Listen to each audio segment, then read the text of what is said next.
শহীদ হয়েছেন তাদের প্রতি আমি শ্রদ্ধা জানাচ্ছি। যারা আহত হয়েছেন তাদের প্রতি জানাচ্ছি আন্তরিক সমবেদনা। আমি চিকিৎসার কারণে যুক্তরাজ্যে অবস্থান করলেও আমি সব সময় আপনাদের পাশেই আছি। দীর্ঘ 15 বছর গণতন্ত্রের জন্য, আমার মুক্তির জন্য আপনারা যে নিরন্তর সংগ্রাম করেছেন এবং আমাদের অসংখ্য সহকর্মী প্রাণ দিয়েছেন, জুলুম নির্যাতনের শিকার হয়েছেন এবং প্রায় 1.25 লক্ষ মিথ্যা মামলায় জর্জরিত হয়েছে, এখন আদালতের বারান্দায় ন্যায় বিচারের জন্য ঘুরে বেড়াচ্ছেন। আপনাদের এ ত্যাগ শুধু দল নয়, জাতি চিরকাল স্মরণ রাখবে। দেশ আজ এক সংকটময় সময়ে অতিক্রম করছে। আপনাদের এবং ছাত্রদের সমন্বিত আন্দোলনের ফলে ফ্যাসিস্ট শাসকেরা বিদায় নিয়েছে। একটা অন্তর্বর্তীকালীন সরকার গঠিত হয়েছে। তাদের কাছে জনগণের প্রত্যাশা, রাষ্ট্র মেরামতের ন্যূনতম সংস্কার দ্রুত সম্পন্ন করে গণতান্ত্রিক ব্যবস্থায় ফিরে যাওয়ার জন্য সকলের কাছে গ্রহণযোগ্য একটি নির্বাচন অনুষ্ঠান সম্পন্ন করা। আমার অবর্তমানে দলের ভারপ্রাপ্ত চেয়ারম্যান, সিনিয়র নেতৃবৃন্দ এবং আপনাদের সকলকে সাথে সঙ্গে নিয়ে নিরন্তর কাজ করে দলকে সুসংহত করেছেন। আমি আপনাদের ধন্যবাদ জানাচ্ছি। দেশ জুড়ে তোলপাড়।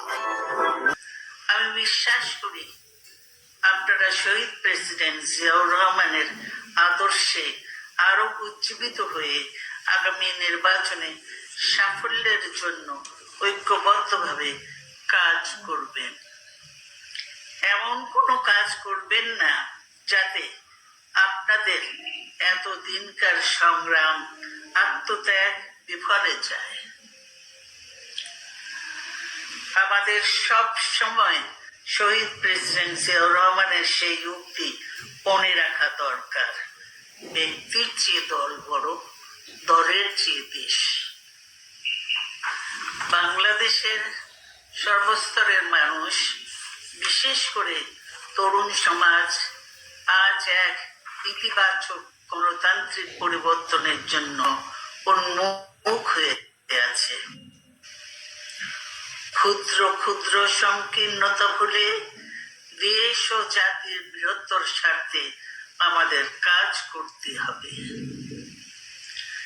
এখনো ফ্যাসিস্টদের দস্যুরা এবং বাংলাদেশের শত্রুরা গণ অভ্যুত্থানের মাধ্যমে প্রাপ্ত অর্জনকে নস্যাৎ করার জন্য গভীর চক্রান্তে লিপ্ত রয়েছে। ইস্পাত কঠিন ঐক্যের মাধ্যমে জনগণকে সঙ্গে নিয়ে এবং চক্রান্তকে ব্যর্থ করে দিতে হবে।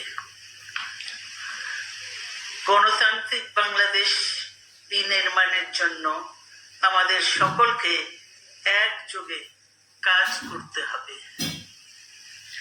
আসুন আমরা আগামী দিনগুলোতে শহীদ জিয়াউর রহমানের স্বপ্নের আধুনিক, সমৃদ্ধ ও গণতান্ত্রিক বাংলাদেশ বিনির্মাণের জন্য আমাদের সর্বশক্তি নিয়োগ করি এবং এত ত্যাগের বিনিময়ে প্রাপ্ত এই অর্জনকে সুসংগত এবং ঐক্যকে আরো বেগবান করি। আমি যুক্তরাজ্য থেকে অসুস্থ অবস্থায় আপনাদের আহ্বান জানাতে চাই, আসুন জনগণকে সম্পৃক্ত করে বাংলাদেশ জাতীয়তাবাদী দলকে পূর্বের ন্যায় আন্দোলন, সংগ্রাম ও রাষ্ট্র পরিচালনায় নেতৃত্ব প্রদানে আরো ঐক্যবদ্ধ এবং সুসংগতভাবে গড়ে তুলি। আপনাদের মাধ্যমে ছাত্র যুবক সহ দেশবাসীর কাছে আহ্বান রাখতে চাই, আসুন প্রতিহিংসা প্রতিশোধ নয়, পারস্পরিক ভালোবাসা ও ভ্রাতৃত্বের মাধ্যমে আমরা সকলে মিলে আমাদের